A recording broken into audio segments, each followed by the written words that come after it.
Through the Well of Pirene by Ether Echoes. Chapter 12. Great Expectations. We are rarely proud when we are alone.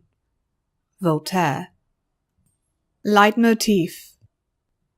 It's day 3 of Daphne's arrival, I scribbled into my journal before I glanced across the breakfast table at the mare, the woman, in question. She was trying one of the stars and comets drills, keeping aloft balls of different shapes, sizes, and masses, while orbiting them around one another in a colourful display.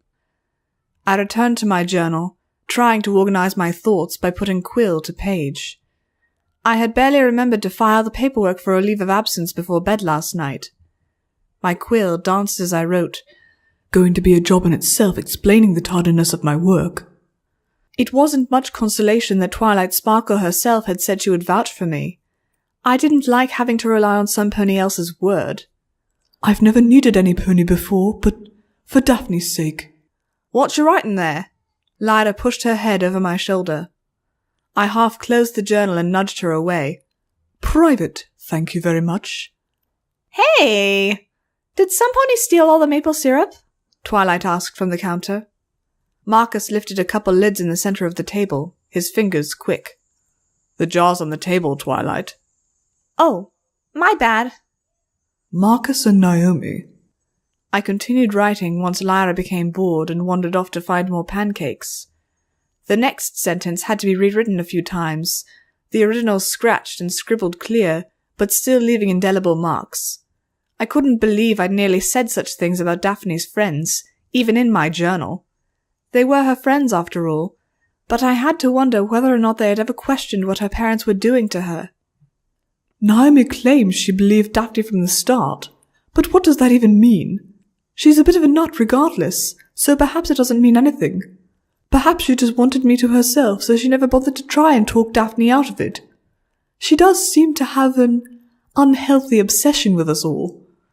I glanced crossly in Marcus's direction. He studiously refused to look closely at any of us mares, his smooth cheeks tinged with red. This Marcus, though, my thoughts continued on the page. I really don't trust him either. I can tell he hurt Daphne.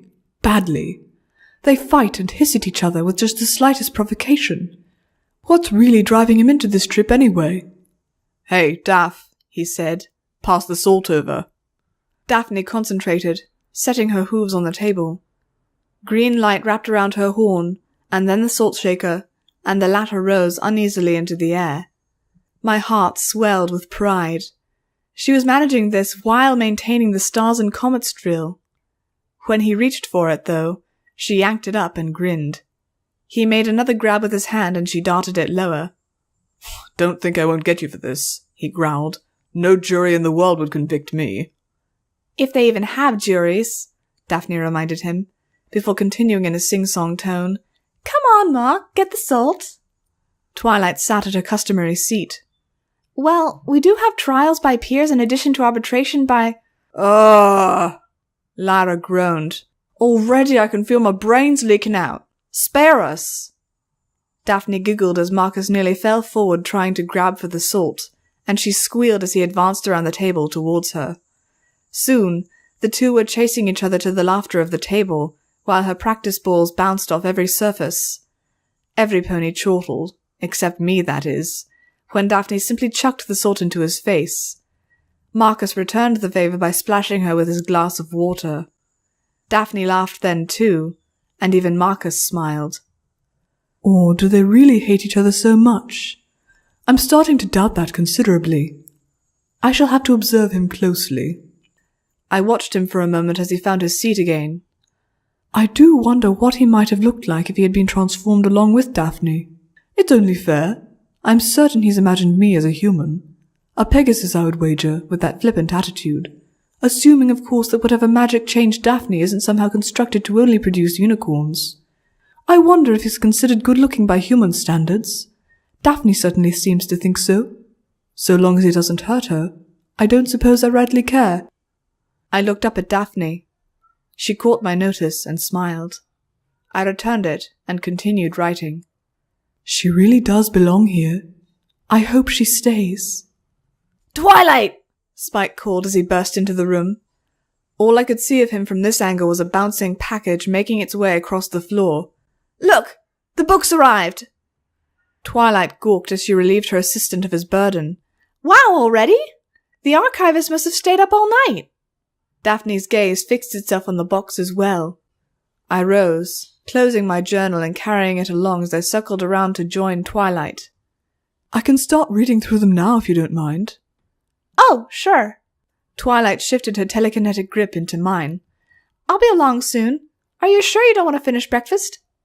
I'm not very hungry, I lied, stealing a sideways glance toward Daphne.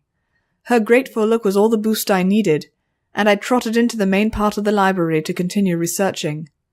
Thanks to Spike taking most of last night to clean up, the floor was clear, so I pulled up a cushion and opened the box. A puff of some other unicorn's magic greeted me as I did. It was somewhat startling to see that a number of the books sent from the Royal Canterlot Archive were in fact scrolls. They were aged and yellow, delicate enough that I didn't even dare handle them without layering on a preservative spell of my own on top of the one they came in. The languages dated back to the founding of Equestria, or earlier.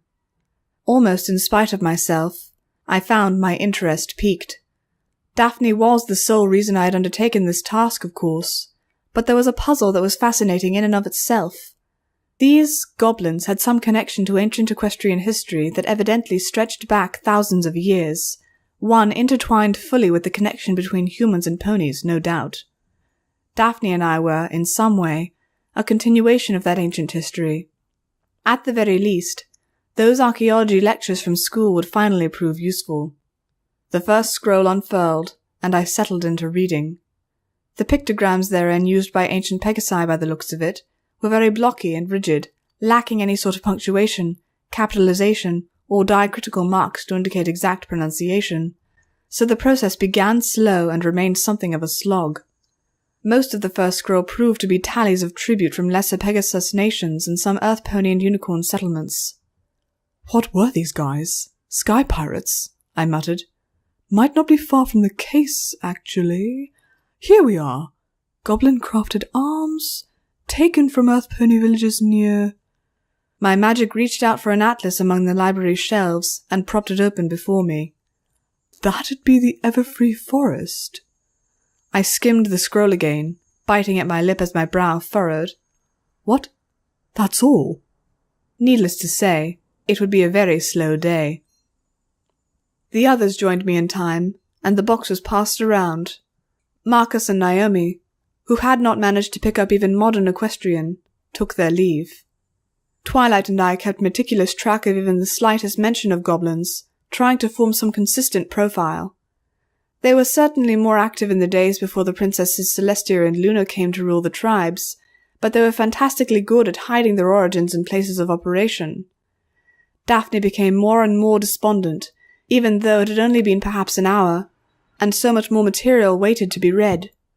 I got up to go to the washroom and passed by Lara as she worked, only to have her wave me down. "Hey, Light, hold up."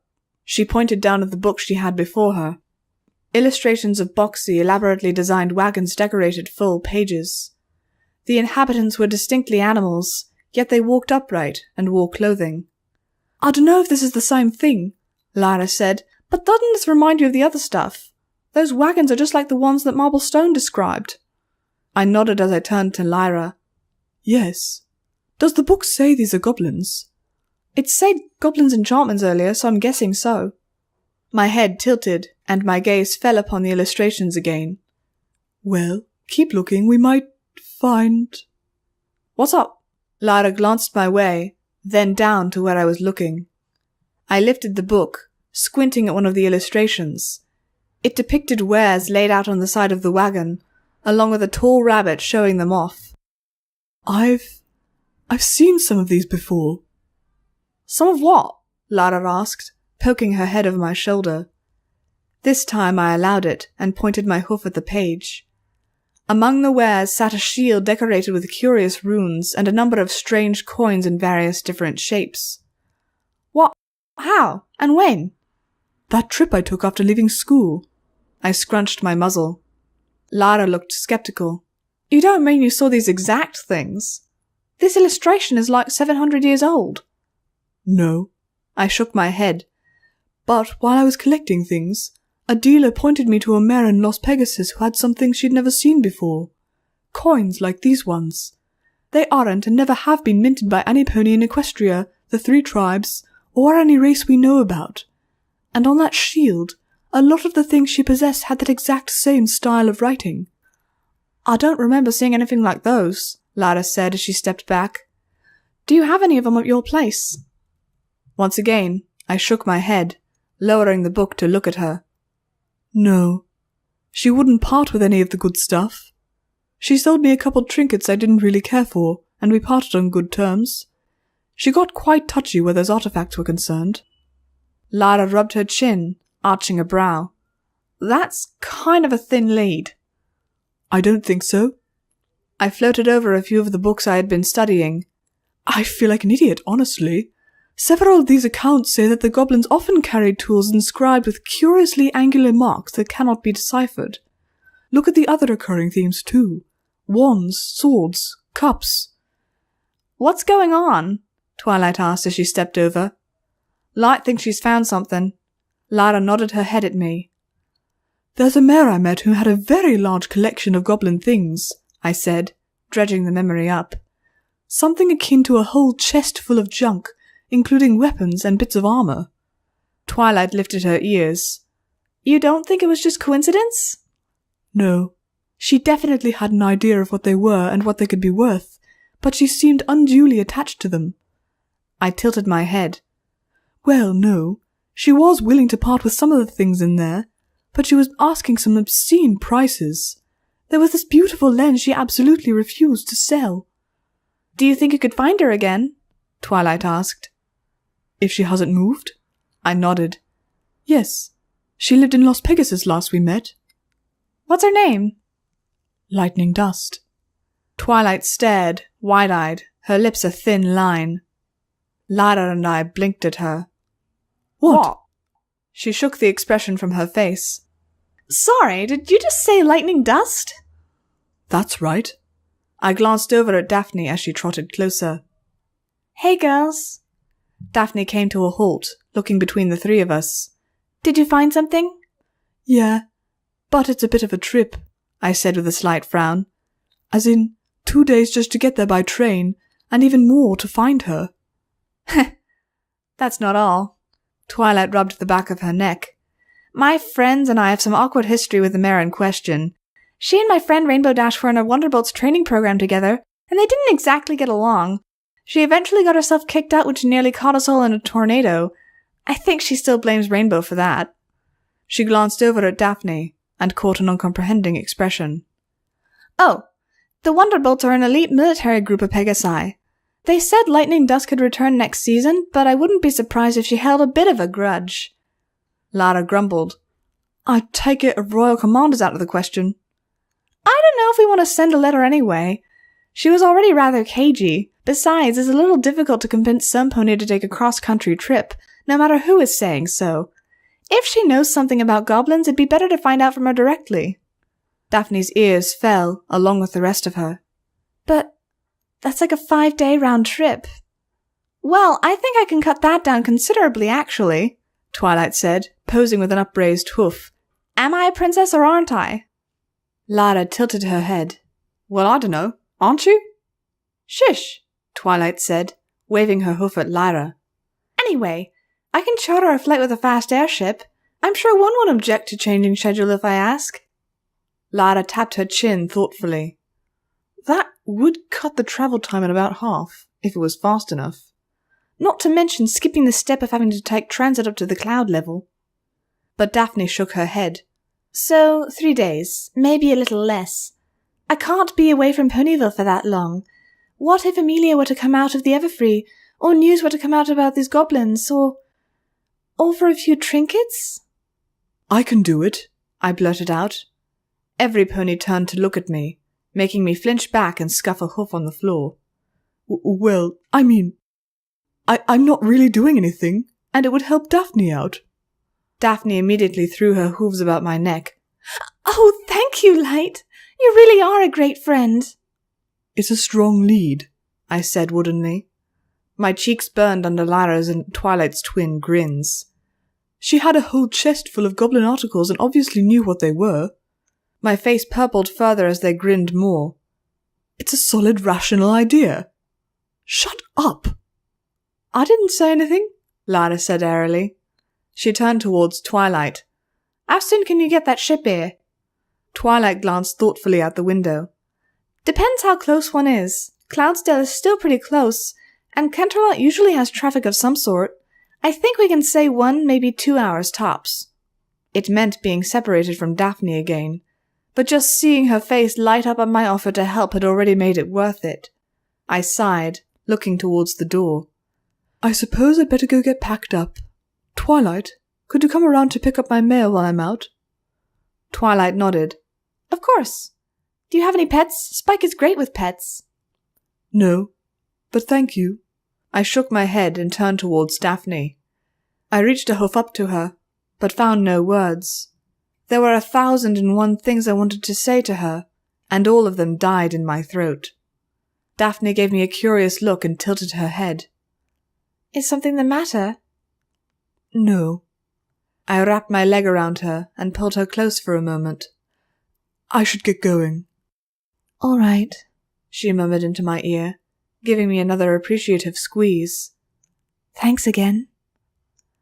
Old maps and brochures from 6 towns and cities piled up behind me as I tossed them aside. More junk added itself to the pile as I dug through my closet. Where the heck are my good saddlebags? I growled as my magic threw aside dusty coats and a box containing a graduation dress that had never been opened. The pair I used for grocery shopping sat on the bed, the frayed edges giving them a forlorn appearance. They smelled of cabbages and old tomatoes, making them vividly unsuitable for the task. Some part of me began to wonder why I was going through so much effort. Already, I had put my life on hold for several days, and this trip promised to add several more. Of course, there was always the possibility that this lead would prove fruitful, and some actual progress would be made, thus demanding even more of my time. But I couldn't just abandon Daphne. Not again. Not now. My hooves found something stiff, and I tugged, pulling free a teal cloth bundle. This set, unlike normal saddlebags, used a thick padded brace that would distribute load more evenly across the back than straps. Perfect for long trips and carrying heavy things. With a quick spell, I dusted the pack and threw it across my back. Before leaving my bedroom, I pulled a journal from the nightstand and checked inside. Sure enough, it catalogued my trip to Las Pegasus, most importantly, the street address and work contact information of one Lightning Dust. I searched through my travel supplies and carefully packed away whatever seemed as if it might come in handy. Then I went around the house, checking windows, doors, and cabinets to make sure everything was secured and in place. With luck, no rampaging monsters would come tearing through while I was gone. I paused at the front door, gave a groan, and walked back upstairs. A mess of a bedroom closet greeted me as I returned to my bedroom. Perhaps it was a little silly, but it was something that would bother me the entire trip. I hadn't even made it out the front door, so up went the boxes, the coats, the spare sheets, and the craft supplies. One horseshoe box fell off the top and fell open beside me. Several papers slipped out, sliding across the floor. It was sheet music, written in a filly's imprecise notation and awkward phrasing. I picked one up for a closer look, reading over the lyrics. Take me down to the river, where the sweet waters flow so pure. Sail me out to the ocean, there's whole worlds waiting for shore. I just want to go there again, to take you where I've been. My eyes searched down the page, fixing on the last part. 5 notes. Together, always. The sheet went gently back into its box, and the whole thing carefully floated up to the top shelf. I rubbed my face fiercely and sniffed loudly. Everything is right where it needs to be, I said with a small smile, and with that, turned and left. The tracks outside Ponyville ran across an open field until they vanished into the hills in either direction. A quietness pervaded the lonely station that I had always found appealing in some intangible, indescribable sense. The pensive sensation of waiting for something to take you away filled such places. It was likely why they featured so prominently in literature as a place between life and death. My whole life had been spent in that liminal space, it seemed, crossing the threshold of two worlds. Whatever it was, the mood suited me just fine. Even though I was waiting for an airship to land in the field beyond the tracks rather than for a train to come into the station, it still presented an excellent opportunity to recollect. My journal detailing my trip to Las Pegasus hovered open before me, and I flipped through it lazily. The excited impressions of a filly out on her own for the first time dotted the pages, along with clipped-in photos, each displaying a different, dizzying vista of orange trees and ocean surf from far up in the sky. How quickly that ecstasy had faded.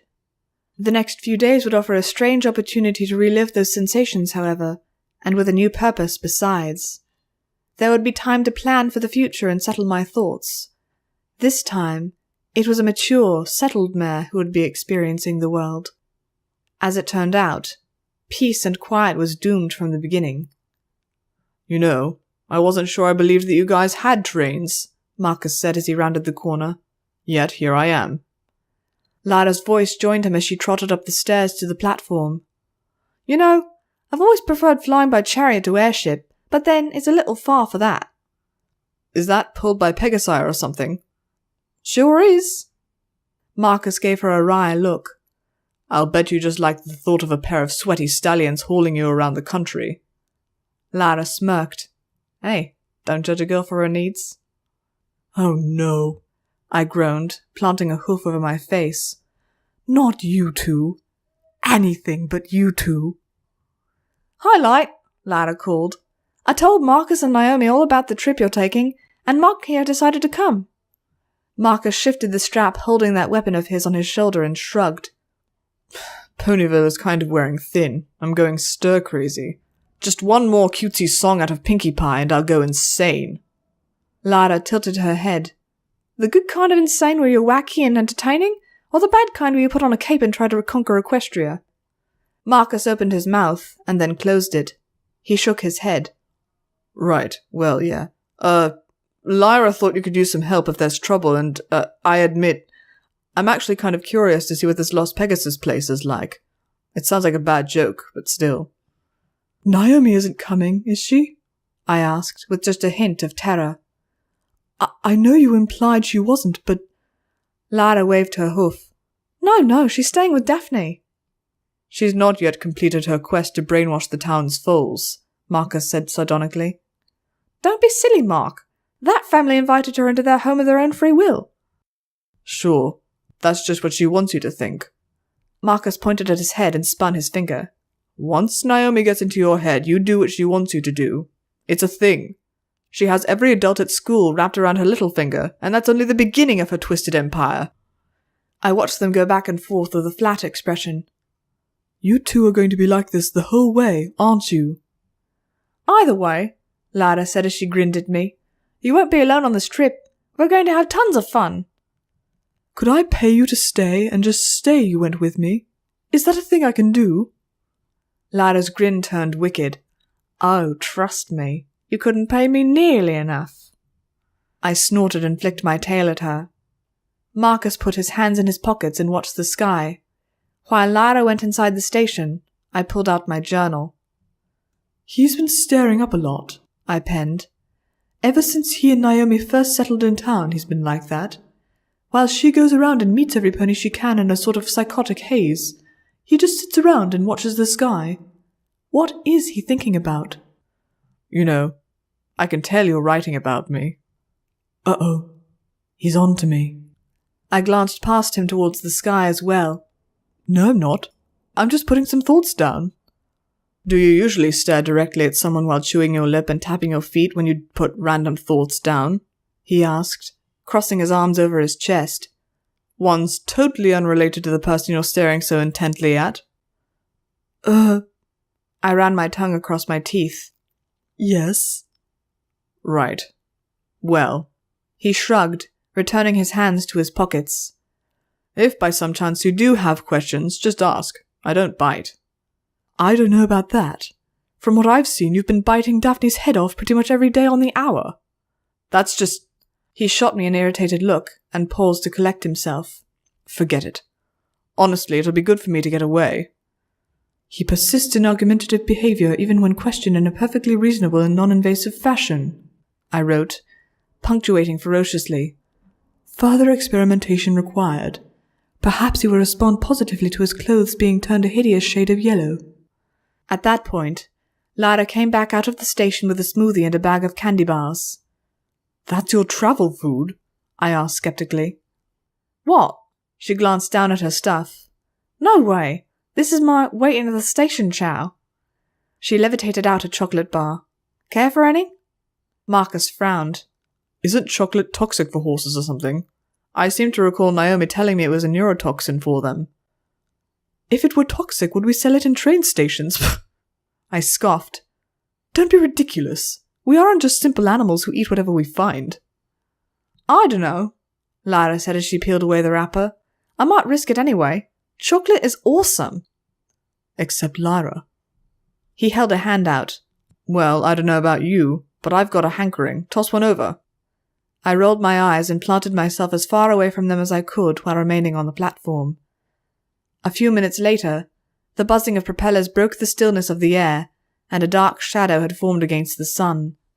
Hoofsteps drew my attention away, and I found Twilight and Daphne walking up to join us. Hey, Daphne said as she came up to my side. Thought we'd come send you guys off. Oh, you shouldn't have, honey. Marcus rolled his eyes. I hope you fall to your death, Daphne said in a cheerful tone. She turned to me with a grin. No, seriously, it's okay if you push him off. I shot Marcus a narrow-eyed look. I might. Daphne put her foreleg around my neck, and I slid in against her, burying my face in her mane. Good luck, okay? I'll keep up my magic practice with Twilight, and I'll make sure your house stays clean and... Just be careful. I couldn't bear to lose you a second time. It'll be okay, I managed through a tight throat. It's an easy trip. Ponies do it all the time. Are all journeys so dangerous where you come from? Twilight asked thoughtfully. Daphne laughed and wiped at her eyes. No, I'm just being a sap. On that note, I got you something. Me? But... She put a hoof to my mouth. Not taking no for an answer? Daphne concentrated, and her horn lit up. With awkward strength, she pulled a thick woolen scarf out of her saddlebags and draped it around my shoulders, tucking my long mane up. There. She smiled. I bet it's pretty cold up there, and I know you barely pay attention to the weather as it is, so... I asked Rarity if she had anything, and she said she'd sew something up at once. I offered to pay, but she waved it off, and... yeah. I glanced down at the dangling strands. The scarf was a deep vermilion, with teal notes, the same colour as my cutie mark, picked out along it. I even recognized the melody portrayed as a portion from one of my favourite songs. Lyra's too innocent grin at my realization told me she had been in on this as well. I worked my mouth for a moment, trying to frame a response. Daphne blushed and ducked her head. It's just a scarf. I put my legs around her and squeezed her tightly. It was very thoughtful. Thank you. Marcus looked away and scuffed his shoes, and neither he nor Lyra said anything as they hitched up their stuff for the boarding. Twilight, for her part, didn't seem to have noticed anything at all as she waved. Have a nice trip! Bring back pictures! Whoa, Marcus said breathlessly, watching as Pegasus sailors steadied the great craft before us with long guide ropes. It was certainly one of the largest airships I'd ever seen. It must have been fresh off the docks at Canterlot. Nearly 50 yards of steel-reinforced timber, with an envelope that had to be 2 or 3 times longer. It gleamed in the morning sunlight, its wood protected by a vibrant finish. A half-dozen propellers in the rear and 2 more attached to the envelope bespoke a genuine beast of the air. I turned and gaped at Twilight, who blushed. "What? I asked for the fastest ship they could get on short notice." "How much is this going to cost?" "Well," she scuffed her hoof on the boards, "they kinda sorta refused payment." I spluttered, but Lyra picked me up with her magic and dragged me off before I could protest further. My green aura mingled within Lyra's golden one as I pulled out my journal. "Great. Not paying for passage on the nicest ride I've ever been on. I'm gonna feel like a complete jerk. A jerk stuck with a pair of jerks for company." The crew opened the side of the craft, dropping out a stairway. Their attention, however, was clearly on Marcus as he followed Lyra and me inside. He smirked and saluted them, eliciting a wooden return salute before they shook themselves free of their shock. Back outside, a grizzled cerulean Pegasus in a cap bowed before Twilight. "Princess, we were under the impression they were urgently in need of transport." "Oh," she reddened. "I can see how you might have gotten that impression from the letter saying I needed urgent transport. A sailor diverted my attention by asking for my bags. I waved him off. "Just the saddlebags, thank you," I told her, "and I'd like to keep my things close. Can we go up on deck?" "Yes, ma'am." The mare nodded and gestured with a wing down the hall. "Just keep yourselves off the cockpit in front, and don't get in any pony's way, and you're good." I nodded my thanks to her and made my way up the stair, or ladder in naval parlance. My journal came out again. "Do airships use nautical terminology? Must remember to surreptitiously query one of the sailors later." I came to a stop by the rail. An earth pony engineer had passed me on his way to look at the engines, and I narrowed my eyes as Marcus crouched to get a better look at the machinery. "That's an interesting design there. You use electric engines?" he asked of the engineer, peering into the recesses of the exposed mount. His intent eyes seemed to pass the components in a familiar fashion.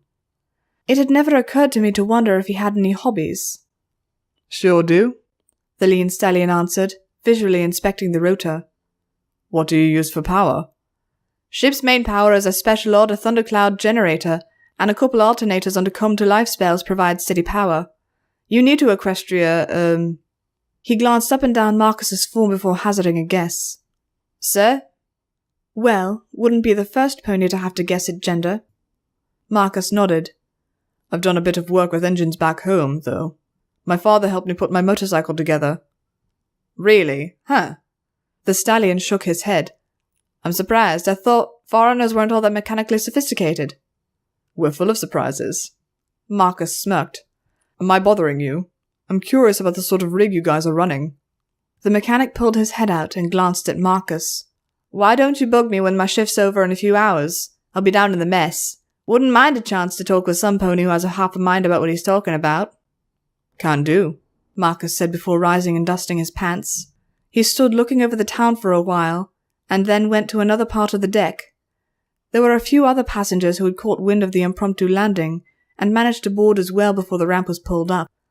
The ship's engines hummed gently before they began to growl viciously, and with inexorable force, we overcame the pull of gravity and began to rise. A shout of "Hey, wait!" caught my ears, and I turned to see a Pegasus struggling to haul a unicorn up. With a few more powerful wing bursts, she managed to catch up, and with a heave tossed her burden onto the deck, who landed with a shriek and a thud. The Pegasus joined him a moment later, and flopped down in a pile of speckled feathers. Her bay coat, with the dark spots along her back and speckling her wings, pegged her for an out-of-towner, but something seemed oddly familiar about the unicorn. The captain trotted over and gazed narrowly at the two. Wait! We have money!" the mare panted and fumbled about in her saddlebags. She produced a substantial bag of brass bits. The captain's look softened. Not much, but just enough, and he hoofed the bag casually. "You should know we're on special assignment. Direct flight to Las Pegasus." "That's fine," the dark-coated stallion said in a low, deep voice. "Anywhere but here." He used a bit of dark green magic to straighten his mane into an elegant coif. "You two ain't in some sort of trouble, are you?" "Only with our families," the mare said. "We're eloping." She was almost beside herself with glee as she pulled up her new soon-to-be husband and squeezed him tightly. When her long blonde mane shifted to reveal his face, I froze as recognition struck me. His eyes, a dark mossy green, widened as they caught sight of mine, then shrank almost to points. Bright skies, honey," he squeaked. Maybe we should find another flight." Bright Skies giggled. "There aren't going to be any other flights, my tasty morsel. Ponyville isn't exactly a major stopping point." "Train, wagon, anything." "What's the matter, love?" She turned her head and blinked at me.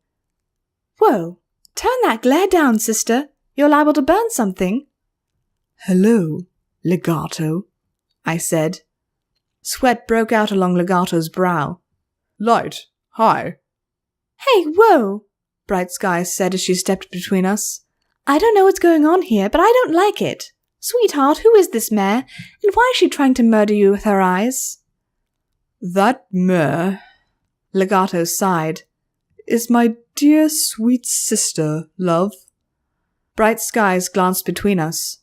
"You weren't kidding about your family being judgmental, were you, hun?" "Oh, you don't know the half of it," I said with acid sweetness. "So, eloping, huh? How is it father isn't swooping down on us out of the sky right now?" "Don't even joke about that," he hissed, and glanced towards the town as it fell away, then up towards the clouds. "You have no idea what I went through to get away." "Yeah? Well, I'm honestly not that interested." I flicked my tail and turned aside. "Light, don't be like that," Legato complained, taking a few steps in my direction. "I'm trying to start a new life. We don't need to drag the past into this." His hoof settled against my shoulder, and I shrugged it off. "It's a little late for sympathy, Leg. I don't remember seeing you around when Mother and Father were riding me." "I don't think the Canterlot Symphony Orchestra was going to be very sympathetic to a first-year violinist taking a leave of absence," he grumbled. I glanced over my shoulder, eyes narrowed. "Not even a letter? You never once visited while I was at school. In Canterlot. Speaking of, aren't you back on tour soon?" Bright Skies fluttered her wings, giggling as she nuzzled the side of her husband-to-be's face. "Well, he should be practicing, but we've had something of a, shall we say, whirlwind romance." The look she gave me was icy, however, transitioning instantly between warmth and frost. Fair enough. She didn't know our history. Legato laughed, but it had an awkward tinge to it. "Well, yes. I brought Bright Skies home to introduce her to Mother and Father." "Which was interesting," Bright Skies said, her eyes flashing. "I didn't know one could serve tea in a condescending way." "Mother manages somehow." I glanced back at Legato. He scuffed his hoof on the deck in an utterly transparent fashion, giving me a sheepish look. I rolled my eyes and took the bait. "You're not too happy about having to elope, are you?" "It's not really proper now, is it?" He jerked his head over the side. "Oh, honey," Bright Skies said warmly, "you know I don't mind." "I do. I shouldn't have to fight my family just to live the life I want to live, or marry whomever I choose." He rubbed his cheek against hers. "And I wanted to give you a proper, romantic engagement." She giggled. No, it's totally cool. I love wild escapes on airships." I watched the two of them snuggle in their own warm little bubble while tapping my hoof pensively against the deck. When Legato turned back to look at me, his mossy eyes challenging, I refused to meet them. I stared down at the vanishing town instead. "I'm going to see if the captain will let us hold a private ceremony," Legato said. "Would you, He looked at me for a long moment before shaking his head and walking away towards the rear deck. My soon-to-be sister-in-law gave me a frosty look before joining him. All that was left for me was the slowly disappearing landscape, with Ponyville a collection of dollhouses spread around a glittering river. "I can't imagine family like that." Marcus's unexpected interjection was enough to make me jump, clutching a hoof to my chest. It was easy to forget that I wasn't entirely alone, though I might have wished I had been. Refusing to acknowledge him to spare myself the embarrassment of one of Daphne's human friends seeing me in such a compromising situation didn't work out quite as well as I might have hoped either. "Lara mentioned you'd had some trouble with them." "It's not really any of your business. I said curtly.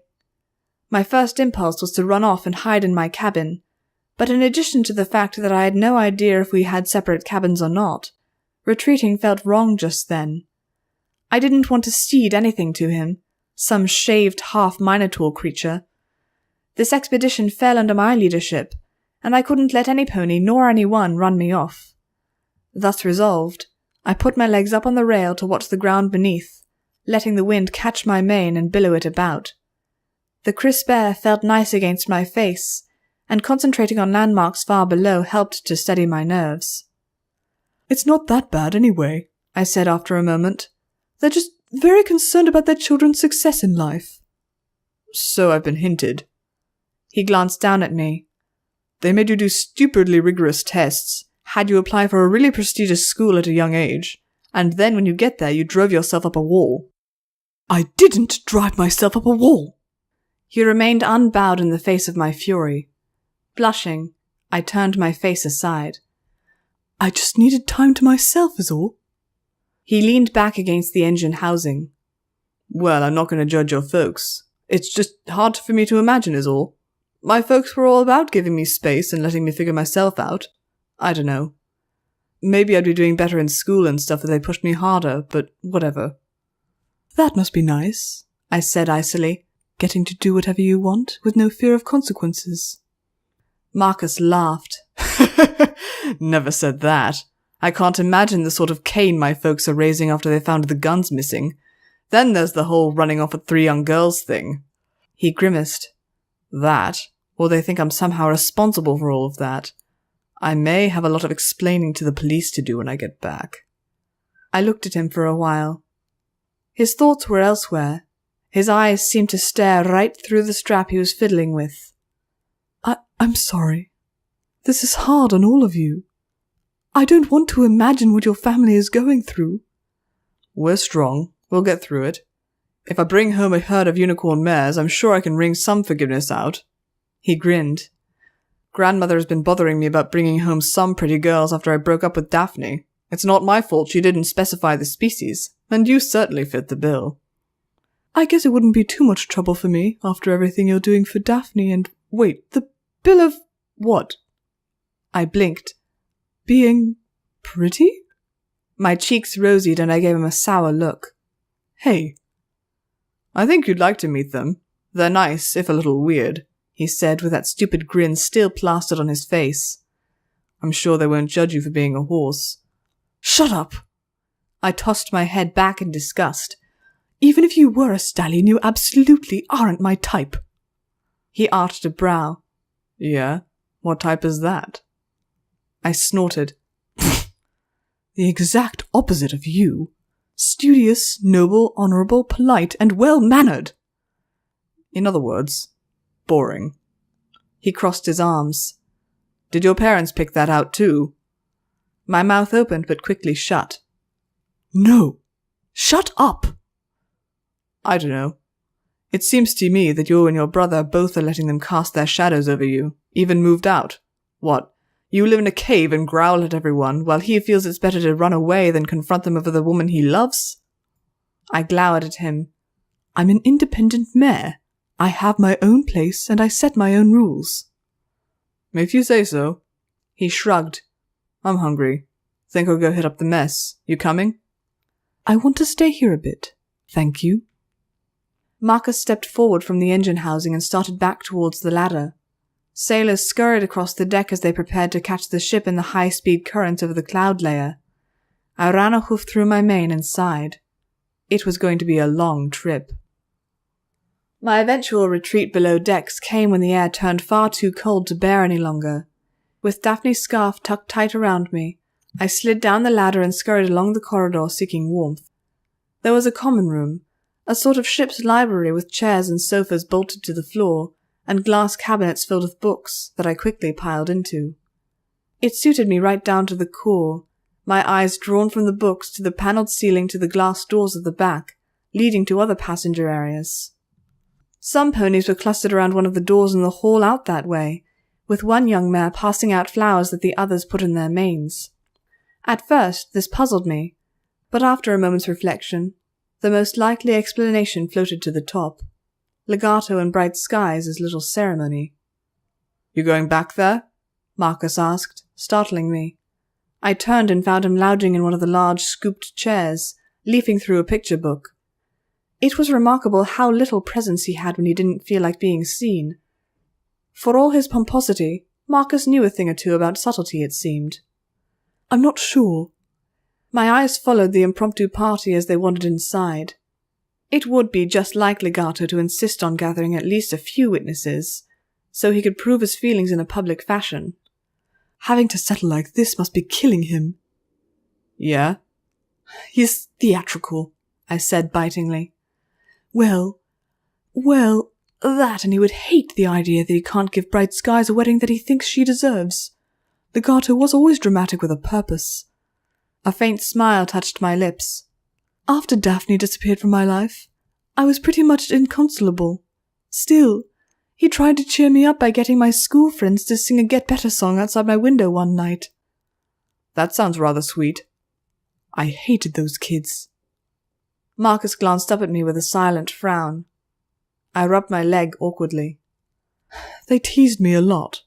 I was an egghead, awful at sports, blank flank. I never really had any friends until Daphne. I shot him a challenging look. She treated me like I was the greatest thing in the world, like I was a princess instead of an awkward, gangly little filly. Things didn't improve after that. I mean, no one was really sympathetic towards you after you'd gone through a traumatic experience and all? That surprised me. He had to have known that my statement was a shot at him about the way he treated her, yet he didn't rise to the bait. Which was unfortunate. I could have used a good fight right then. My eyes slid to the side again. No, I mean, maybe they could have, but my parents, well, I didn't have a lot of time on my own after that. After school, I went to magic practice. So, putting it together, your folks saw you running off into the forest and decided you already had a little too much freedom? A nod. I sank down into a chair. Sounds like Legato cared, though. Sure sounds like it. I shook my head. You heard us back there, though. Do you know what he did when I went to him for help? He put me off. He didn't want to rock the boat. Had his own career to think about. After a year, he was gone anyway. Off to a music academy in Philadelphia. That was the last I saw of him, aside from a brief visit in Canterlot when he got a job there. Ah. Marcus glanced back at the vanishing wedding party, and then back at me. All right. I understand. With that, he went back to looking at the pictures in the book. I couldn't believe that was it. That he had just dropped the subject and given me my space. After a lifetime of dealing with Lyra and other ponies who kept trying to shove their noses into my business, that was strangely comforting.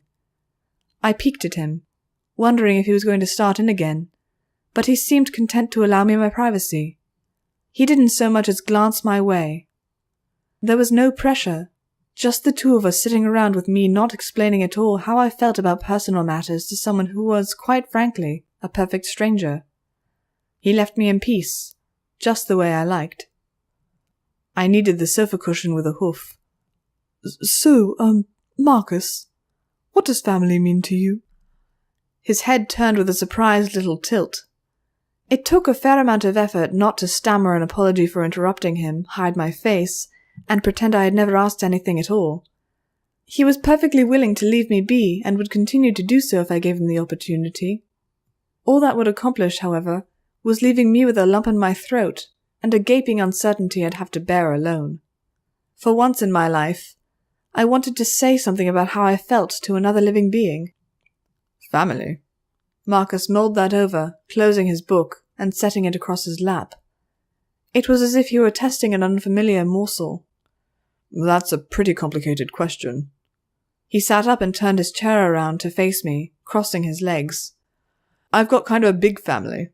I don't really know how it is among ponies. I know you and Twilight Sparkle live on your own, while that Applejack mare lives with her grandmother.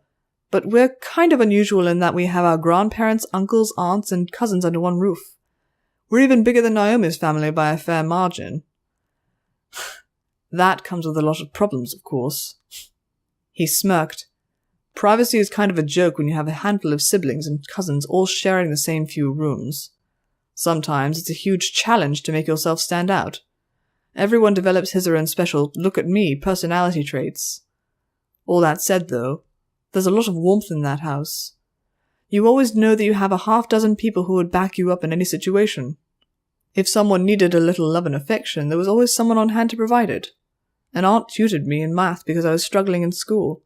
One of my grandfathers taught me everything I know about engines and machines, and the other taught me about the outdoors and how to love nature. I slid Daphne's scarf off as I listened and combed my mane out with a hoof, trying to relax. My eyes settled somewhere around his shoes. So, he spread his hands out over the chair's arms. What does family mean to me?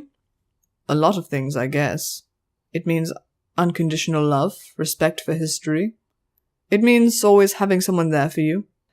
He ran a hand through his hair and watched me in silence for a few moments. What does family mean to you, leitmotif? Family is... I took a breath and continued. Family is knowing you won't always be alone. I stared at the floor without quite seeing it. Memories of a warm quilt around me as I sat tucked against my mother's bulk in front of the fire one housewarming eve, too sick to go to any of the celebrations. It's respect. It's people who will trust you to make your own decisions and help you live with them, not judge you before you even start. I saw my father pinning up my acceptance letter on the refrigerator, Mother sobbing as I was dragged back home from the fringe of the everfree between Father's legs, Legato hiding in his room while they shouted at one another. Memories churned inside me with a taste of sour milk. Your parents didn't do any of that, did they? All they ever wanted was to protect me, I mumbled. When Marcus said nothing, I went on. At first it was great, I needed them, but especially after they caught me running away, they just... They didn't trust you anymore, Marcus said gently. I nodded, rubbing my face. After that, it was like there wasn't an escape anymore. If I asked them to let me do things on my own, not to interfere, they just took that as a cry to help. The thought that I could handle my own problems was just ridiculous. And it was even worse if I felt I needed them, if I actually asked for help. For them, it was confirming that I needed looking after, that I couldn't handle problems at all. It was as though I was saying, I'm running my life wrong, please correct me. A lump sat up at the top of my throat, making it hard to speak clearly.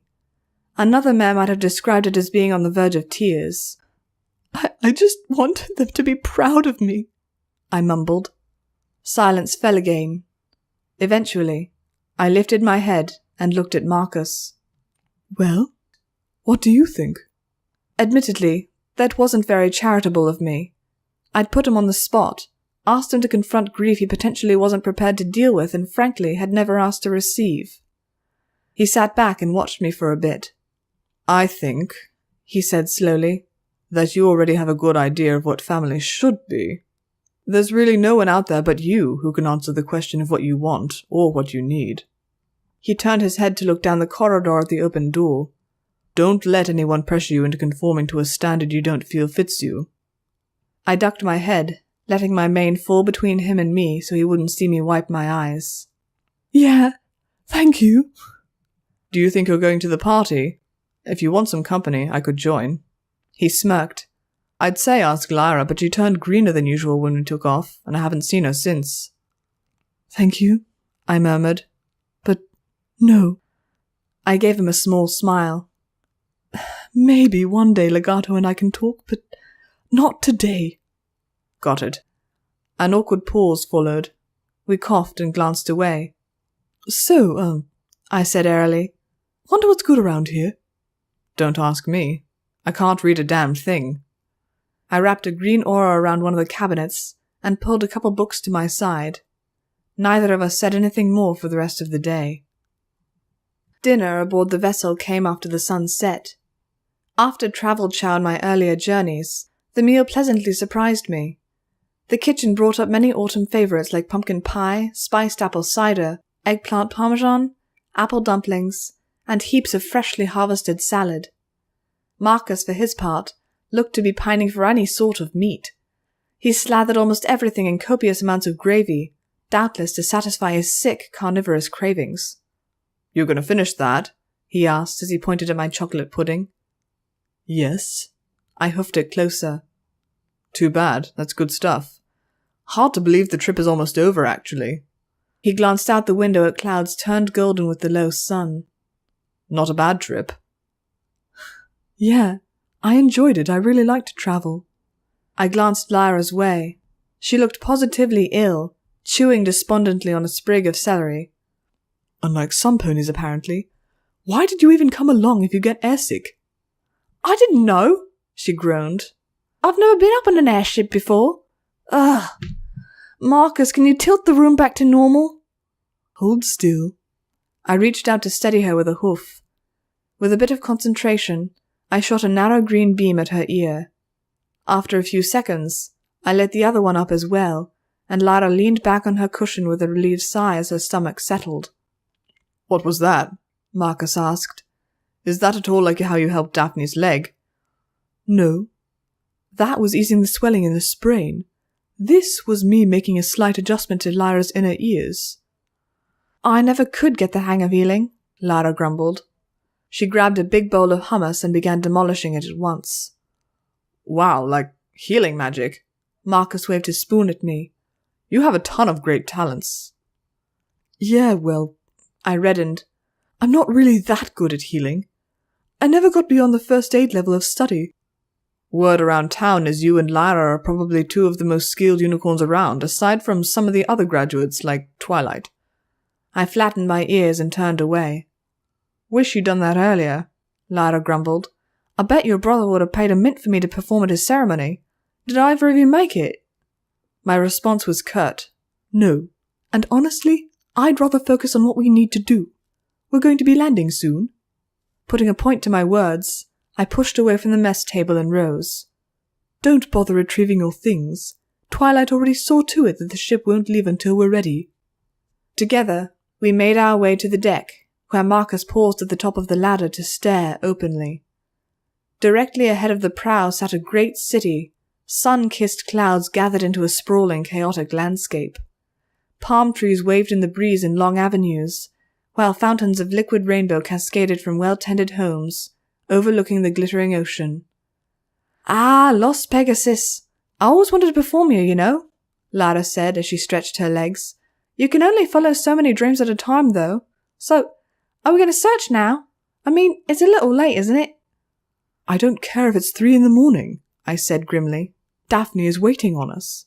We'll just have to wake her if she's gone to bed early. Is there seriously a giant letter sign that says Applewood in the hills down there? Marcus asked me as he peered over the side of the airship. That is absolutely disgusting and makes no sense, you know that? No, Lyra said. She lit her horn, a golden light touching her hooves briefly, and walked back to the ladder. I'm going down to the departure ramp. Meet me there? Right, I said with a nod, before turning to Marcus. Now, Marcus, I'm going to put a cloud walk spell on you. You'll be able to walk on cloud vapor, but be careful. Pegasus cities aren't really designed for visitors. Sure, he said, with a nervous glance towards the city. How long does the spell last, anyway? I don't want to be caught with my pants down at the wrong moment. It's a pretty simple spell, and I've gotten some decent practice at it. I can manage well over 6 hours, so we'll be fine, I promised, as I lit my horn. If anything goes wrong, just shout for help, or step on some cloudstone. That should support your weight even if the spell fails. Carefully, I wove the spell about his legs. Cloudstone, he muttered as he watched the green glow envelop his limbs. Great. I'm in Pony, California, and already I'm as high as a kite. By the time I finished weaving the spell around the both of us, Pegasi at the airship dock had already tied the ship to heavy cloudstone pillars jutting out from the dock. We pulled up against a bank of fog like two explorers ready to disembark onto an undiscovered shore. Below, Lyra stepped out from the vessel and began to chat up one of the young stallions standing near a ticket booth. As I began towards the ladder, Marcus contemplated the rail. You said the spell would hold me on vapor, right? He asked as he rubbed his chin. Yes. With a grin, he hitched his rifle higher and took a running leap off the side.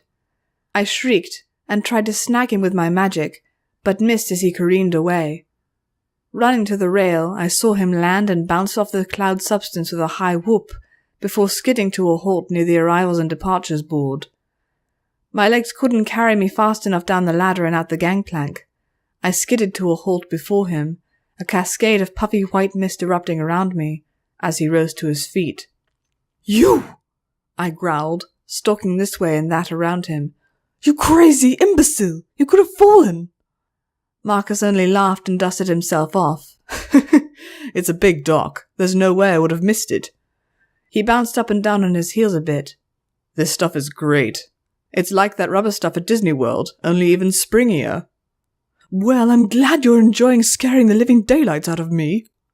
He gave me a sheepish grin. I suppose I did kind of freak you out there. Sorry. I looked up at his face. It was just like Lara. It was so open and disarmingly full of raw joy that there was absolutely nothing I could do to put a dent in it. "Ugh!" I snorted. "Ugh!" I turned and flicked my tail right in his face. No wonder Daphne had dumped him. If I had dated a stallion half as infuriating as Marcus, I might have sworn off colts entirely. Legato and Bright Skies stepped off the ship, a wreath of flowers gracing the latter's blonde locks. They would have to find lodging for the night, and would probably be gone in the morning, Legato out of my life once again. There was a certain irony in the fact that I had given up a portion of my life to search for someone else's sister, while my own brother slipped me by. He and I locked gazes, our movements stilled for a time, before Bright Skies tugged him along.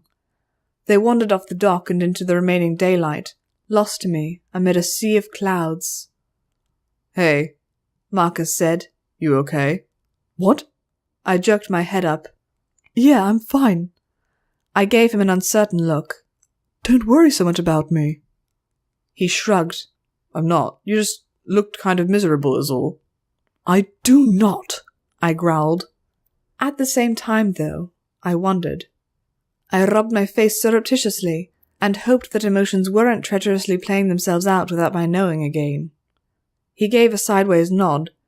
"Well, all right. If you ever want to talk about that nothing wrong again, just let me know. We're in this together. I can't spend all day staring at flying horses like an awestruck idiot." He walked off and perused the pamphlets by the information desk, where the captain was speaking with the dockmaster, likely over the possibility of cargo. I reached into my saddlebags for my journal. Nothing. Quickly, I emptied them and checked the contents, but found no sign of the tome. With an irritated sigh, I trotted back onto the airship, darting past a Pegasus aircrew and sliding my cabin door open. The journal stared back at me from the bedcovers where it had been left, and I fancied it sitting there rather guiltily in the wan light from the hallway. As I picked it up, though, flipping to the most recent page and taking out my pen, I found the nib unwilling to move, less because of any failure on its part, and more because I simply had nothing to say. For once, I didn't really feel the need. After a moment's thought, I lowered it back to the bed and hurried back out. Marcus was long gone by then, and I wondered where Lyra had vanished to. Of course, the moment I thought of her, she appeared in front of me as though summoned. "So," she grinned, "how are we going to go about this? Are we going to break in and kidnap her in a daring raid? Or is this going to be more of a cat burglar affair? I've got some great sound-cancelling spells." "Lyra!" I gasped. "Knock that off! What if some pony overhears?" A quick glance confirmed that no pony stood in easy hearing distance, but my heart needed a moment even still. "I'll explain that I'm just working on ideas for a play." "That's a stupid excuse, and we're not doing anything illegal. I never gave any impression I intended to do something illegal." I stamped a hoof. "Besides, all we need to do is go to her place and talk to her. It's not as though it's some big production or anything." Lara pouted. "Darn. So where does she live anyway?" "Just south of the racetrack." "Hey, ladies," Marcus called. "I've hired a flying cab or chariot or whatever. Oh, by hired, I mean ask them to stand by while you two pay for them." "Oh, thanks Celestia! Someone who has a lick of sense," I said loudly to the air. Lara stuck her tongue at me, and we trotted after the human. Outside, a pair of beefy Pegasus stallions hitched themselves to a simple wooden chariot, big enough for a small family of visiting ground dwellers. It wasn't strictly necessary. Unlike some districts of Cloudsdale, Las Pegasus saw enough need for ground traffic that it had been laid out in tree-lined rows, with long boulevards of cloudstone spreading across the city like a net. Still, it meant a quicker journey by far than walking. Lyra eyed the pair up and down with a slow, appreciative look. Never mind. This trip is already shaping up well. Oh, knock it off, I said with a roll of my eyes. Let's get going. Where to, ladies? The yellow one on the left asked, flexing his wings when he noticed Lyra's gaze lingering longer than strictly necessary. I fixed him with a stare, and he blanched, facing forward. I rubbed at one of my temples with hoof, climbing into the back of the chariot. Just head for the tracks. Once all three of us were settled, the stallions took off into the sky and soared over the puffy cloud city. Marcus's eyes lit with interest as he watched the carefully sculpted towers and parks glide by. Entire sections of land, unmoored from the earth and suspended on gossamer strands of cloudstone, teemed with families and couples enjoying the sunset. I set my chin down on the side of the chariot next to him, and gazed down to see the lights along the streets below being lit in neat rows of dim stars.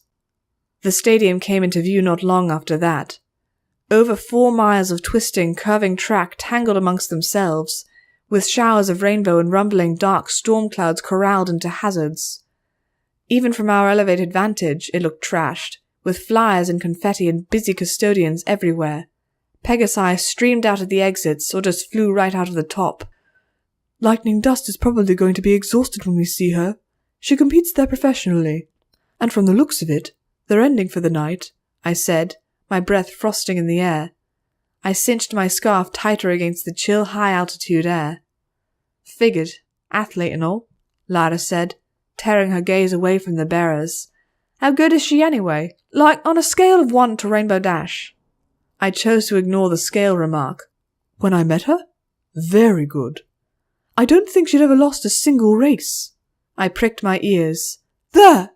I shouted, fixing a hoof on a dense neighborhood of cloud houses moored together behind a line of businesses near the track. Take us down there.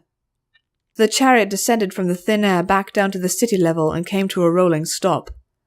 There was no street access.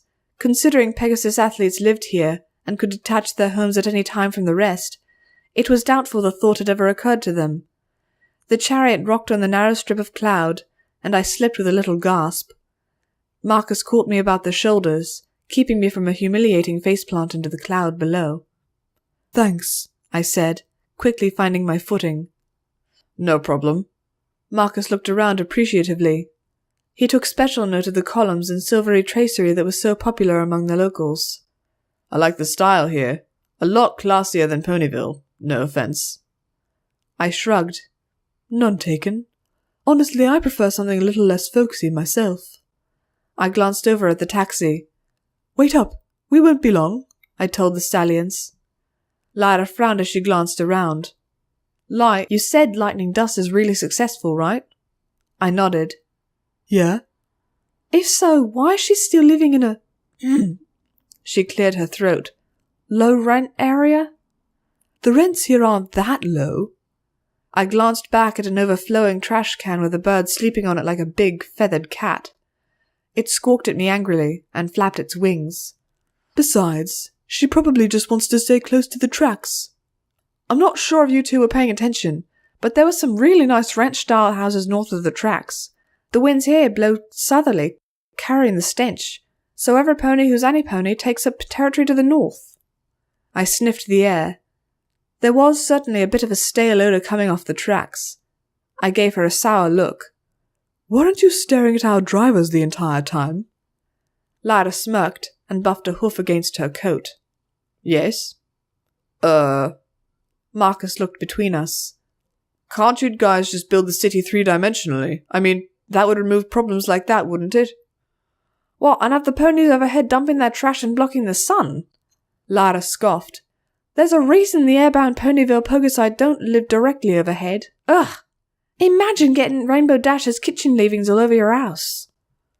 Who is this Rainbow Dash anyway? He asked. I keep hearing about her, but I've never seen her around.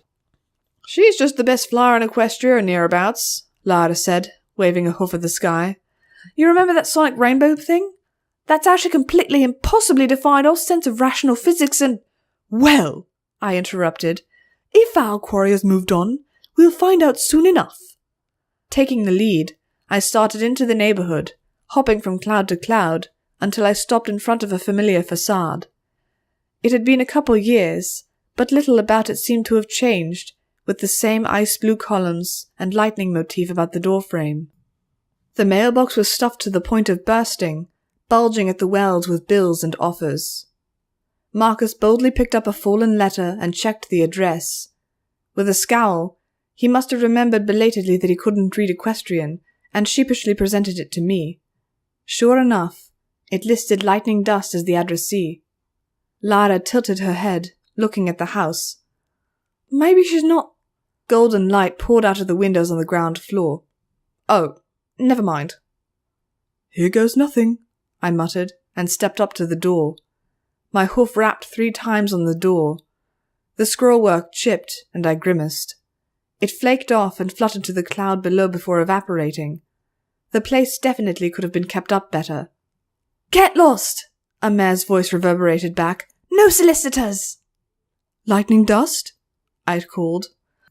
"If you're a fan, that counts double," she shouted. "Scram before I autograph your forehead with my hoof!" Lara, Marcus and I exchanged a glance, and I swept a hoof at Marcus. "No, it's leitmotif. We met a few years ago to talk about selling some of your things." He scowled but took my hint, edging to the side out of easy view of any of the windows. No sense frightening her with an alien if she turned out to be skittish. Not immediately, anyway. "Leitmotif," Lightning Dust said thoughtfully. "Teenager kind of nerdy and gloomy?" An eggshell blue face peeked out through one of the small windows by the door. "Yeah, hey, I remember you," she said in a more casual tone. "You're looking a lot better. Things with your folks work out?" My expression fell. Not really, but I moved on. I scuffed the doorway with a hoof. I wanted to talk to you about that collection. The door opened a crack. "Yeah, sure, whatever. I wasn't doing anything tonight anyway." I shot Lara an apprehensive look before pushing the door the rest of the way open, walking inside. The place had definitely gone downhill, downwind, since the last time I'd been there.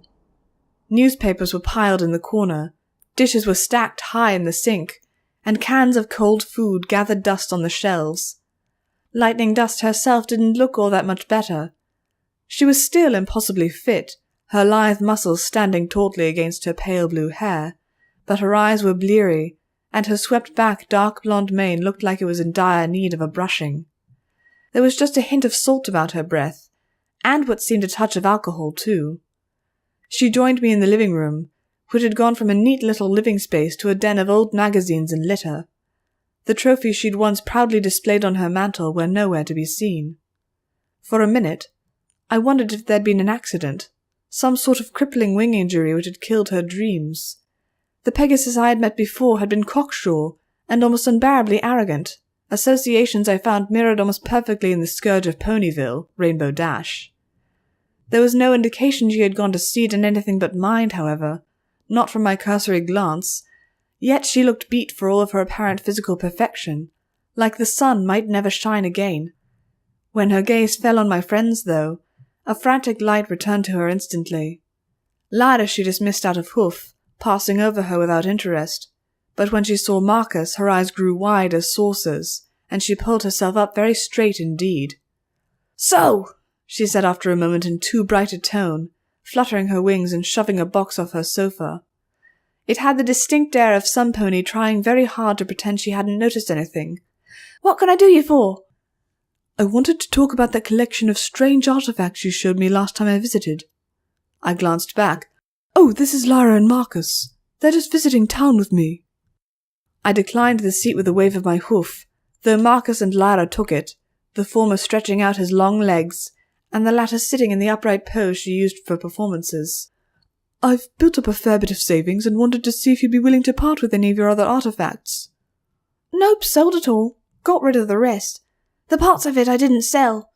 She smiled and gestured towards the door with a wing. "Well, gosh, sorry you wasted your time. It was nice seeing you again, though." "I can see one of the pieces right there." I pointed a hoof at a corner, where a sharp knife had viciously pinned a set of overdue electric bills to the wall. Lightning Dust's eyes flicked over to the dagger with a flash of irritation. "Except that!" "The chest you store the others in is right there." I pointed to a heavy, iron-bound box in front of a puffy chair. "You've been using it as an ottoman." Her cheeks heated. Lara exchanged a look with Marcus, but said nothing. My eyes hardened. Even if my job didn't demand that I be alert to shams, scams, and concealment, this was just insultingly obvious. Frankly, though, I didn't care at this point, not with Daphne waiting. Smoothing my features, I stepped up to her. "Look, Dust, I can see you've fallen on hard times. I heard about how the Wonderbolts rejected you." She spluttered, but I pushed on regardless, speaking over her, and fixing my eyes to hers. "It's fine. I know how important pride is. You don't need to make excuses. Tell you what, I'll pay 3 times your asking price from before. No bargaining." Lightning Dust's face twisted, but she couldn't hold my gaze. "Fine, just let's hurry up." She went over to the chest and spun the lock. With a sound click, it popped, and she opened the lid. Marcus and Lara leaned forward to get a better look. Within were stacked the strange and unusual bits and ends that had brought us here, and Lightning Dust went about arraying the items along a table. There were pieces of armor, strange mechanical devices, utensils, and more. Each one harkened back in some way to the research done at Twilight's library. Pulling a shield closer, I stared down at the angular script adorning it.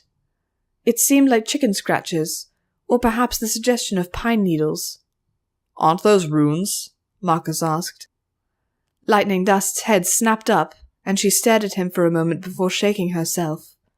I frowned and watched her carefully. Lara floated a goblet into the air. "So, where did these come from, anyway? I've never seen anything like it in my life." "I dunno," Lightning Dust said quickly. "My parents passed it on to me." "Where are your folks from?" Lara pressed. "Here, Las Pegasus." I frowned at Lightning Dust, saying, "Well, they must have told you something." "No, nothing at all. They didn't tell me anything at all." She shook her head firmly, her eyes twitching and swiveling around. "Look, what does it matter where they're from?" "We want to find more like it. I'm rather curious about their origins." "You won't find anything more like it," she said in a hush. Lara tilted her head. "How do you know that?" Lightning Dust bit her lip and ruffled her wings. "They're old, run like my grandparents." Lara held out an overturned hoof. "You mean your parents?" "Yeah, I mean, my parents got them from their parents who got them from their parents and stuff." Sweat broke out along Lightning's brow. She glanced out the window. "Do you guys mind if I use the bathroom?" "No." Lara shrugged and squinted at the cup in her telekinetic grip. "Go right ahead." Lightning Dust darted off into a neighboring door. At once, Marcus got to his feet and met my gaze. "Are you thinking what I'm thinking?" he asked. I nodded. "She's madly suspicious, obviously knows something, and is about to run away. Circle around and catch her before she flees through the window?" "Already on it," Lara said, before a golden sphere enveloped her with a flash of light. When it faded, she was gone. Marcus rushed for the front door, and I went to the bathroom to knock. "Lightning Dust?" I called. The rattling of a window met me. I summoned forth my own magic and fired a bolt at the door. It occurred that we probably should have pinned her down, or cornered her before letting her wander, but this at least removed any shadow of a doubt.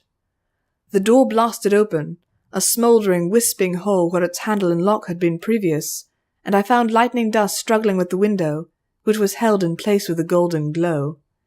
I tried to catch her in a net of green light, but she demonstrated her obvious strength and simply smashed the window open with a hoof, diving through and whipping up into the air as fast as her namesake. Outside, Lara was breathing out balls of flame that she shaped in midair. Within moments, she'd turned them into a phalanx of golden pegasi that leapt and snatched at Lightning Dust. There was a spell I'd never seen before. For the life of me, I had no idea where she could have developed such a thing. On another target, it might have completely wiped the floor with the opposition.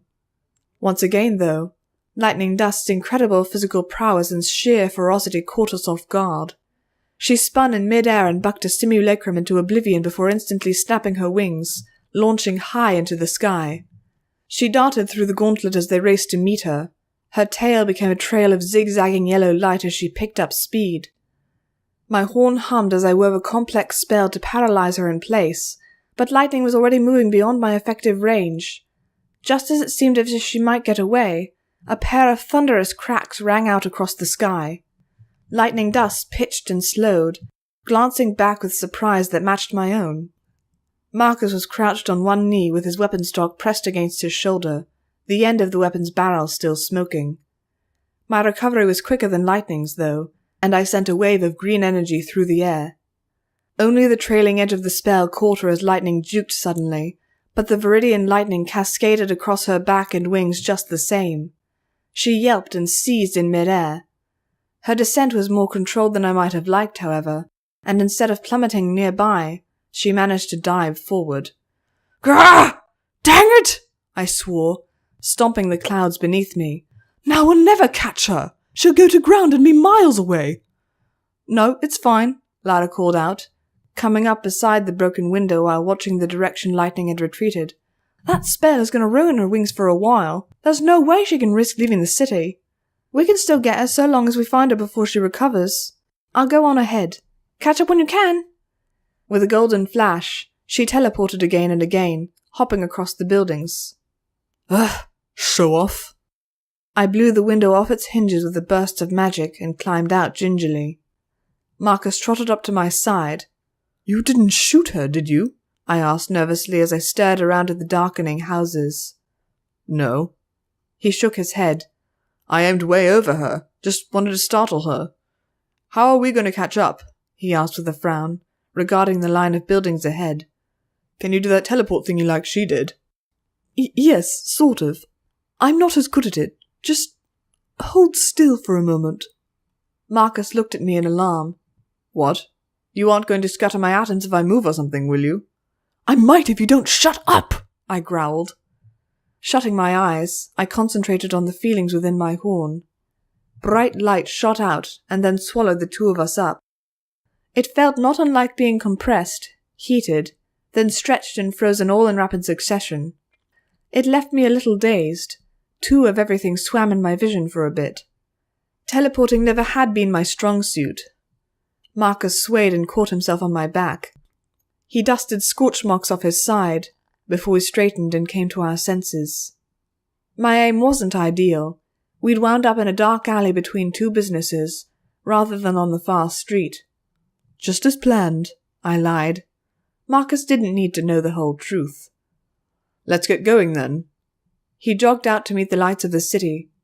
It was still early evening, and many Pegasi were out and about, enjoying the last few autumn evenings much as the ponies of Ponyville would. "Excuse me," I interrupted a pair of young mares. "Have you seen an eggshell blue Pegasus with a blonde mane, or maybe a mint green unicorn rush past here?" The smaller one spoke into the ear of her companion, who pointed her hoof down the street to her right. "We saw a unicorn galloping past just a few seconds ago." "Great! Thanks," I called, already starting to run in that direction. Marcus, in spite of his longer legs, fell behind, and did not catch up until I slowed again, nearing a park. Lara waved us down, and I hurried to join her on the grass. "Where is she?" "I'm not sure. I saw her and then she was just gone," Lara said, her face cross.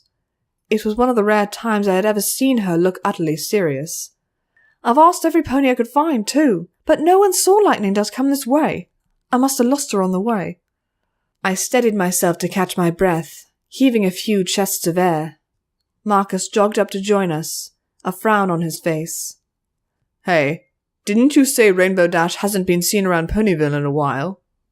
Lara gave him an uncomprehending look, and he thumbed over at a trio of stallions chatting near a fountain. We perked our ears to listen. The first, a heavy-set brown one, gushed, "I swear it was her! That ragged rainbow mane and tail, those perfect legs, that tight—" "Lona's flank, you're always going on about her," the tallest of the lot said with a roll of his eyes. "Getting kind of creepy." "I totally saw her too," the third with a trio of hoofballs on his haunch said. For a moment, I wasn't sure that I had heard right. Of all the ridiculous places Rainbow Dash could have wound up in, Las Pegasus was one of the last I could have imagined.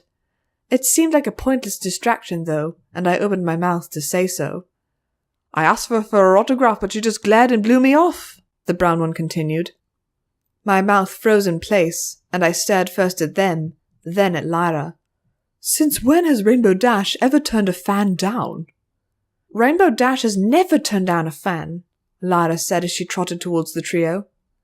Hey, boys, she said with a smile and sing-song tone. I'm sorry, did I hear you say Rainbow Dash came this way? Yeah, the brown stallion answered with a crooked grin. Isn't she amazing? She sure is.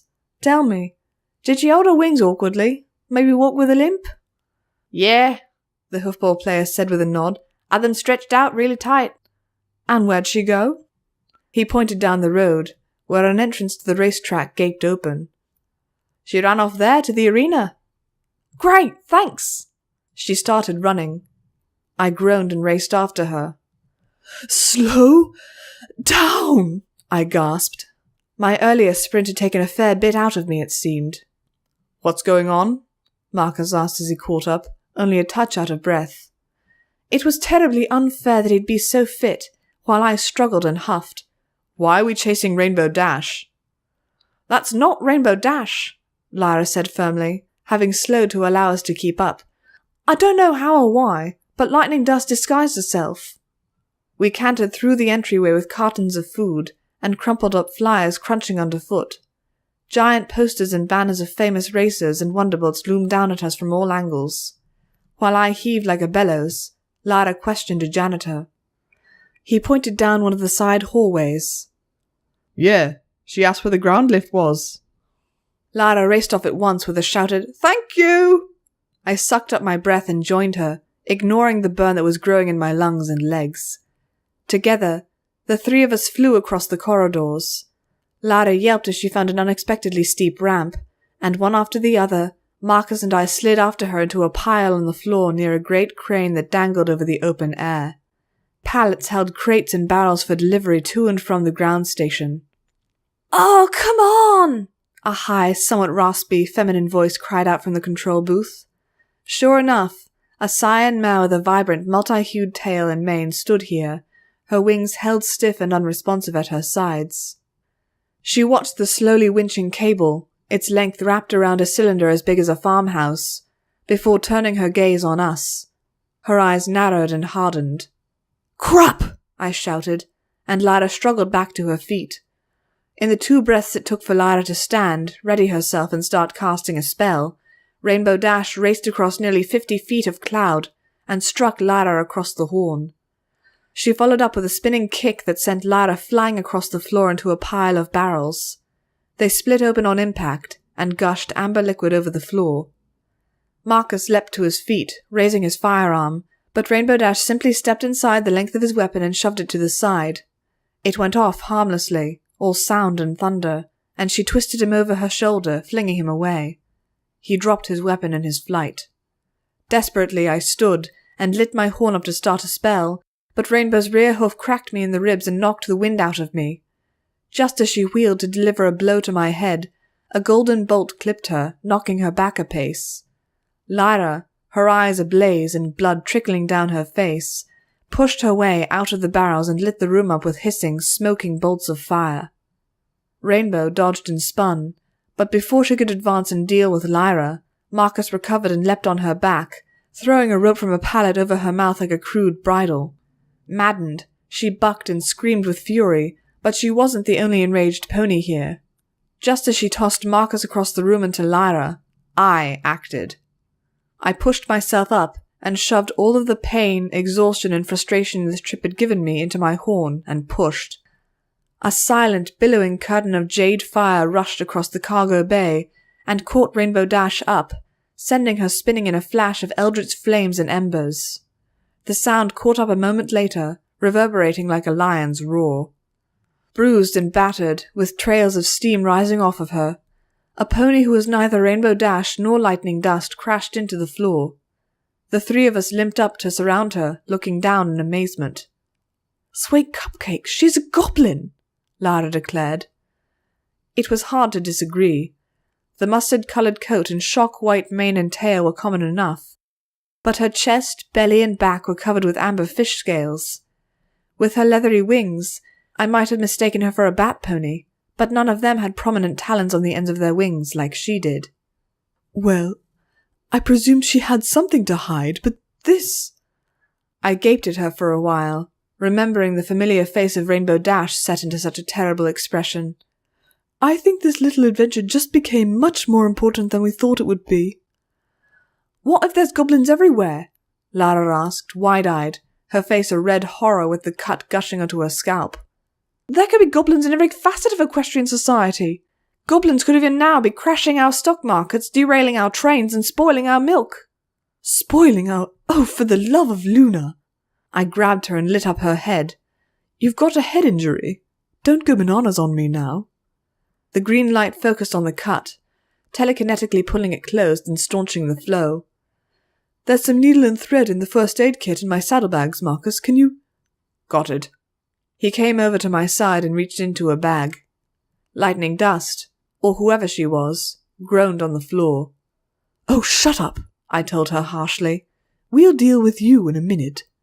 And I have just the idea... Ow! Lara winced as I patched her up. Why didn't you use your armor spell? That would have protected your stupid thick skull. Lara squirmed and whimpered under the needle. Oh, hush up and finish already! After I finished with Lara, she levitated one of the damaged barrels over and drained the remaining drink from it before firmly binding Lightning Dust with rope and stuffing her in. As a final measure, she grabbed a sock from her saddlebag and shoved it into Lightning's mouth. I arched a brow and curled my lips. You packed socks? A girl never knows, she replied glibly, completely unfazed. She would be the type. No matter. How are we going to get out with that? Marcus asked with an uncertain frown. He picked up his firearm and gave it a cursory inspection. Don't worry about it. You two just walk out, Lara said confidently. All right. Meet back at her place? Lara nodded, then vanished in a flash of golden magic. So, how come she can jump all over the place like that, while it knocks you out to do it once? Marcus asked as we started back. Every pony has different talents and areas of expertise, I said distractedly. It came off a little more dismissively than I intended, but Marcus didn't seem offended as we walked back. After a moment's silence, I added, Lyra and I are different kinds of musicians, and that has an impact on our magic. She's a performer, and I'm a composer. I can perform, but I'm really more into composition and crafting, while she prefers tackling a problem head-on and seeing what works for her. I'm not sure I see the correlation between that and teleportation, but I think I get the general idea. The janitor from before gave us an uncertain look, but said nothing. I groaned as I considered my now tangled mane and tail. I look like a complete mess. Adorably disheveled, Marcus corrected with a broad smile. I gave him a sour look. Just be glad you aren't a stallion, or I might have had to deck you. Still, part of me smiled. Honestly, aside from getting beaten up by an adorable little horse, tonight went pretty awesomely, Marcus said as he helped steady the barrel through Lightning Dust's entryway. Unless the police come knocking on the door, Lara added brightly. I shook my head. Let's just focus on the task at Hoof. We have an interrogation to complete. I focused my attention on the struggling mare thing before me as my barbaric compatriot stomped her onto the floor, wrapping her in a web of my magic. All right. There's 2 very skilled magic users here to hold you down. You may be fast enough and tough enough to push one of us off, but the other is just going to slap you back down. With that, I plucked Lara's sock from her mouth with my telekinesis, allowing Lightning Dust to speak. She slumped immediately, as if I'd pulled a plug and let all the fight drain out of her. Yeah, fine. I should have run from the very start. Really, I should have run the minute you left for the first time. I blinked at her. Edgar's just tidy. Once I saw that human, I should have booked him right in the face. Ugh. She groaned. Well, get it over with. Are you going to do the execution here? Or are you hauling me all the way back first? What are... Lara cut me off. You think we're goblins too, don't you? Lightning Dust's mouth snapped shut. Her eyes widened. You mean you hit? Her eyes flicked to all three of us. Oh, bollocks! I can see how that might have been an embarrassing mistake, Lara said with a nod. My mouth hung open. I shut it with a hoof and regarded my captive for a long moment. She didn't much resemble the creature Marble Stone had sketched, yet neither did Daphne currently resemble a human. You don't sound very happy about the prospect of running into others of your own kind, I said at last. Lightning Dust glanced away. Did you steal from them? I kicked the chest with a rear hoof. Is that what this all is? Stolen goods? No, she bit off, then started to sweat. Well, not all of it. Just let me go, please. You can have the junk. I've been meaning to leave anyway. I won't make trouble, swear it. I shook my head. No. I think you're going to have to start at the beginning. We'll decide what to do with you after we've heard the whole story, like how you can change forms, and why. Marcus sat on the puffy chair and propped his feet up on the chest.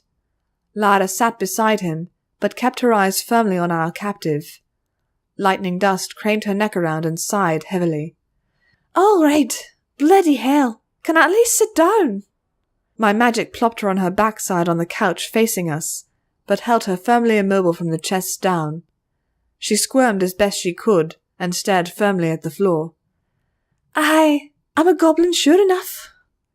With a gentle tremble, she changed before our very eyes, so fast and smooth that my mind needed a moment to process what my eyes had just witnessed. It was like an octopus changing colours, but not only did her mane gain colour and turn a golden amber, not only did her coat go from a dark mustard yellow to a pale eggshell blue, but feathers sprouted along her wings, and her fish scales vanished entirely. She changed back just as easily. My name's Flash, and I ran away from home years ago with whatever I could carry on my back. Home where? I asked after licking my lips. They felt suddenly dry. Reading about this sort of thing in a library was one thing. Experiencing it was quite another. Flash's eyes, slit and pale blue, lifted to mine. A goblin town hidden in the Everfree Forest. I see. I shook my head. All right, go on. Just tell us everything. Why did you leave? That's a long story. My eyes hardened and she swallowed. Which I should tell you about, in detail. She shifted again and I slackened up, letting Lara's rope hold her while I changed to simple telekinetics. With a relieved sigh, she sank into the cushions. I was chosen, one of 6 out of who knows how many hundreds of young goblins for a special mission. After it didn't materialize, well, frankly I wasn't going to wait around to see what happened. What sort of mission? We were to impersonate a set of 6 ponies here from Equestria. She shook her head. I didn't much care for that, honest. I was given a character who was supposed to be this awesome speedster. She was meant to be the best of the best, the absolute pinnacle of what it meant to be a great Pegasus. Her eyes flashed. Sure, that's great and all, but what does it mean for me? A whole life of sitting around in some pony's shadow, that's what. It took no further prompting. Now that she had the bit in her teeth, she didn't seem inclined to give it up. Flash gesticulated with a forehoof angrily. I mean, what kind of a life is that? Some Cathriel of a human girl fails to show up and I'm told I've got to keep it up until she gets off her behind and comes on her own good time? I don't think so. She grinned. So while the others were moping around, I came up with a great idea. With another effortless shimmer, she shook herself, turning her mane blonde and her coat blue again, banishing all of those alien features. I'd make my own character up, Lightning Dust. I wanted to go to Equestria and be a real athlete and become a Wonderbolt, she declared. I'd be 10 times the pony Rainbow Dash is. Her face fell as her tone turned bitter. Well, that was the plan anyway. I guess after the whole thing with the Wonderbolts where it got out of hand and they kicked me out, I just felt like I was faking it, you know? I don't know what I was thinking, coming up with my own original character and trying to compete against Are you guys still listening? Lara and I stared blankly at Flash. Marcus gave the two of us an uncertain look. So, wait. What does Rainbow Dash have to do with anything? Flash paused and turned quizzical. Didn't I mention? I impersonated Rainbow Dash's filly. Each of us was taught to mimic one of the elements of harmony. The stunned silence that followed caught even Flash off guard. She looked between us with a puzzled expression. This happened when you were a filly? How long ago was this? Flash tapped her chin. Maybe 7 or 8 years now. Wow. That's getting on to be half my life. You knew the elements of harmony would be years before Nightmare Moon's return? Lara asked, leaning forward intently now. How and why? Yeah, Flash said with a shrug. With another casual shimmer, she changed again. Her coat and feathers darkened to a deeper blue, and her mane elongated, with every shade of the rainbow popping into being along its length. I'm kind of surprised no pony noticed that our bodies are exactly the same, she said in Rainbow Dash's scratchy voice. It felt like leaping into a pool, only to discover too late that some pony had forgotten to fill it. What should have been a simple questioning of a random, uninterested party had become something far more. Flash sat there on her haunches, apparently completely unaware of the fact that she had dropped a metaphorical bombshell that left Lara and myself reeling at the implications. You mentioned a little girl, I said numbly. Who was she? Flash shrugged as she changed back into her lightning dust guise. I don't really know. She was supposed to show up 8 years ago, but never did. We were supposed to take her to a copy of Ponyville and be her friend. What for? Flash scratched her chin. Something about taking her to a special place so she can do something. What, weren't you paying attention? I growled. What? I was 8 years old. How much do you think they were going to tell me? They who? The Wand King. At our blank looks, she elaborated. Oh, the King of Wands, I guess you'd say. He's the master of the wand court of goblins. Marcus sat forward. Whoa, hold on here. So if I'm getting this straight, 8 years ago these wand goblin guys got some kids to play the elements of harmony, Twilight and her friends, before they even knew who they were, all so they could kidnap Daphne and do something? Now they've kidnapped her little sister instead, though they're down one of their fake elements, and are carrying out their 8-year-old plan? That about sums it up, Lara said sardonically. Great. What does it all mean, though? It means, I said grimly, that we need to take Miss Flash here home with us. Flash groaned and slumped. I was afraid you'd say that. I bit my lip and regarded her for a moment. Look, I don't pretend to understand what's going on here, nor the implications thereof. It doesn't sound like you've broken any laws that I'm aware of, and I certainly can't characterize anything you've told me as wrong. I rested a hoof on her shoulder. If you tell our friends everything that's happened and where to find the person we're looking for, I'm sure this can be smoothed over. We'll let you go on your way, maybe even pay you nicely. Flash perked her ears up, but then she shook her head. You don't know what you're asking. The Wand King is already going to be pissed at me enough. You want me to lead you right to him? I met her gaze steadily. Whoever this Wand King is, he'll have a lot to answer for. Flash grimaced and sighed heavily.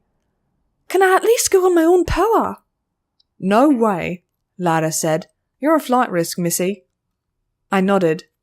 Sorry, but Lara's right. This is way too important. Gag her. We need to leave now. Hey, wait! Flash gasped as a golden light appeared around her jaw and snapped it shut. Looking around thoughtfully, Lara improvised a bag from Flash's sheets and then stuffed our captive in, while Marcus put the goblin artifacts back in the chest to carry. I gave one last look around at Flash's trashed house and sighed. How did I become a criminal? I used to be such a nice mare. Lara beamed as she hauled her sack out. By the power of friendship! Gritting my teeth, I followed my partners in crime outside and shut the door behind me. Whatever else happened, I was committed, now and forever.